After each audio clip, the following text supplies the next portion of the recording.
Oh, I hello programmers. This is Cyrus, but formerly known as Nyakama Matle. So this tutorial is about structures in C++, as I indicated here. So what you are going to learn, you're going to learn how to define a structure, how to create a structure, how to access a structure, what the difference between structure and a class. But I think I have to cancel this part so that I can do it on the following lecture. So yeah. So example. So I will create a struct student to store student first name and last name, student number, student debt fee. I should have included so that you can see that this is a debt fee, the money that you owe to the institution, whether you're studying to the university or you're studying on a college or whatever. So, guys, let's first define a structure. For what is a structure? So, a structure, it is a collection of data of different data type. So, as you recall earlier on, whereby you know how to, whereby you have to store variables in an array. In an array you can store integers, but then when you want to store integers, the element of integers, float, double, this is whereby you can't this is whereby you encounter a limitation, just because you cannot do that. In order for you to store different element with different data type, you have to use a struct. This is where this guy helps us. It helps us to solve that problem, whereby you want to store element of different data types, such as string, double, float, integers. Yeah. So it is a user defined data type, of course, and also to show you this guy, the two guys, I have to just jump here so that I can explain how to access struct and also how to create a struct. So it's called a structure, but then there is just simple say struct, but struct is a keyword, but then you can say structure, it's up to you, but then uh, it is called struct. So guys, okay, let's just jump to this example that I've shown here, whereby we're going to store the first name and last name, student number, and student debt fee. So but I have to print those so that I can show you how to access and also how to put them inside the memory, and also I will show you how to allocate memory.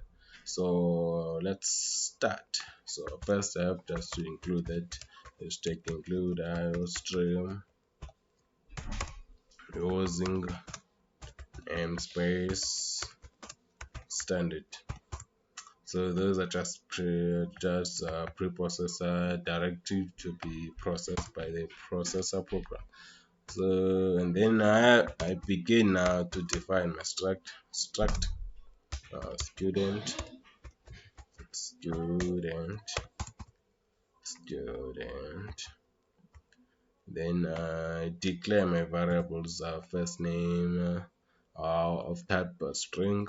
So I just say string, string.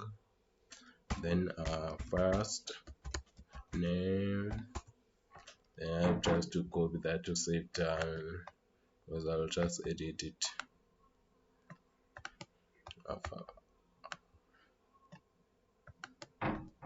Copy and then paste it there. Yeah, then it's a last name, and then student number, integer, student number. Then I have student debt fee, so that's a double. double student debt fee. So I will not write it in full. As you know, it's a variable, it's just a container. It will contain my debt fee. So now we need to create a variable. We need to allocate a memory. We need to allocate space in memory so that we can be able to store our variables. So how are we going to do that? We're just student. So this is a variable. This is a variable of type student. This is the variable of type student. Now student is a new data type. This is a variable now. This has became a data type, but a student is now a variable. So this is a variable that will help us to access these variables. So let's just go into main function so that we can quickly show that. Okay. So just say let's just prompt the user to enter the first name. So just say enter the first name, the first name, yeah, the first name, then and line, then scene. This is so now let's input. Let's put the first name from the user into the first name into this container. So we'll use this variable to in order to achieve that. So just say student dot say, and then say that, and then what? But then I have to print it as well so that I can show you how to print it. So student first name first so student first name, so you use that as well. So for the input and input, you use that variable. Use that variable for the input as well as for the output. So I'll just say that, and then now let's go and compile our program. So just a quick reminder, guys. When you compile your code, you just want to convert it into an object code. So after it has been converted into an object code, then the linker will link it to the library in C++, and then after it has been linked to the libraries, and then it will be loaded by the loader and into the memory, and then after it has been loaded into the memory, and then you'll execute it. But then note, if your program has a syntax error, it will not be converted into an object code. So as you can see, guys, it is asking for the input. Enter the first name, so I'll just say my name.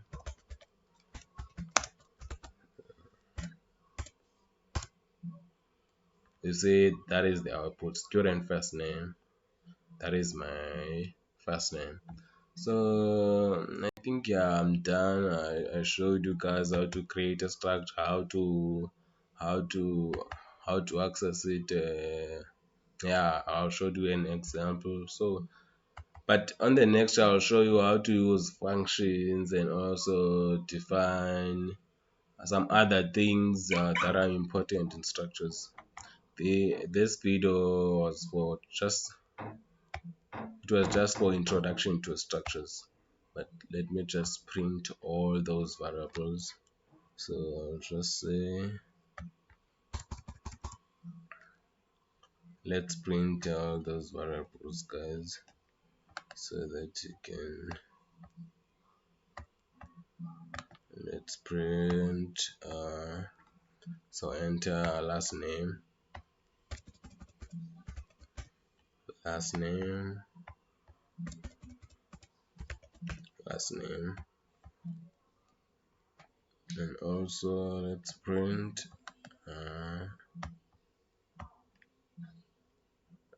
print. So again, that is student number. Enter the student number. Student number, and then just say student number here, student number, and then enter the student number. So the debt fee, enter the student debt fee. So here just student debt. Alright, student debt. That's fine.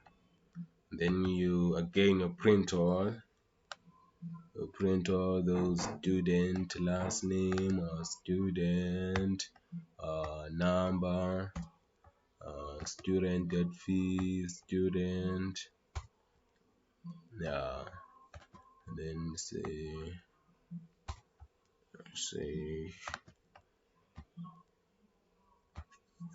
yeah, so student first name, okay, student. Alright, just one sentence here, guys.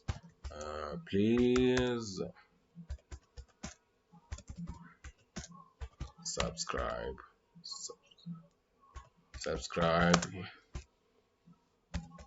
and like if you enjoy the content.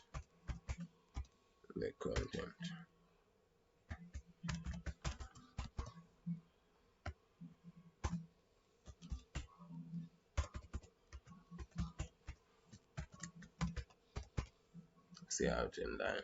So student first name, student last name.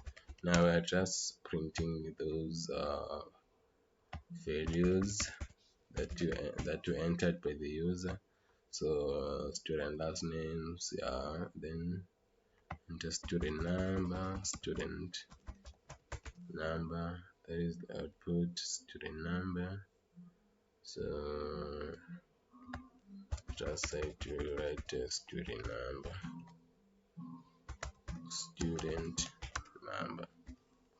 then student debt fee, and then just write student debt there. Student debt. So guys, yeah, let's just compile it again and see student number. Okay, what's wrong here with it?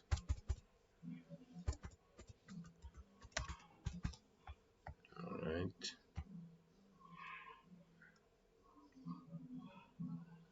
okay, yeah, so let's wait for it. So while we wait for it, we have to practice structures, guys, and if you're interested in Java, I've also created another playlist for Java. I also teach Java, introduction to Java, classes, object, inheritance, abstraction, all that stuff. So enter the first name. So first name, enter the last name. That's my last name. Enter the student number. It's 387. Then enter the student debt fee. Let's just say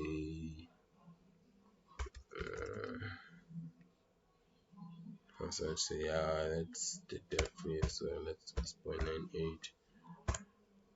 So yeah, guys, that is our output. Student first name Mahle, student last name Nyakama, student number 21922, student debt fee 4555. But they have to put that in runs. Student debt fee, that it can look good. And also I have to skip line there so that you can say output student profile or something. Yeah, I can just say that student profile.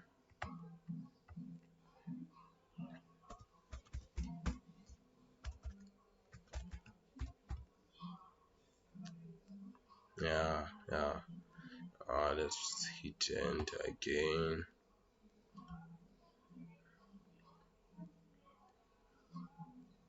Yeah, let's hit enter and wait for it.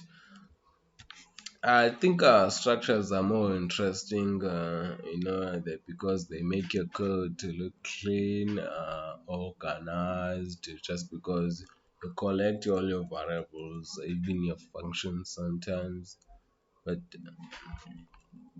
it makes your code to look clean. So enter the first name, so it's last name, so to remember to uh, so that is my student profile. So that's student name, student last name, student number, and then that is my debt fee, the 0 rounds. That means I don't owe anything. And guys, please subscribe and like if you enjoy the content so that I can make more videos. Thank you guys. This is the end of the video.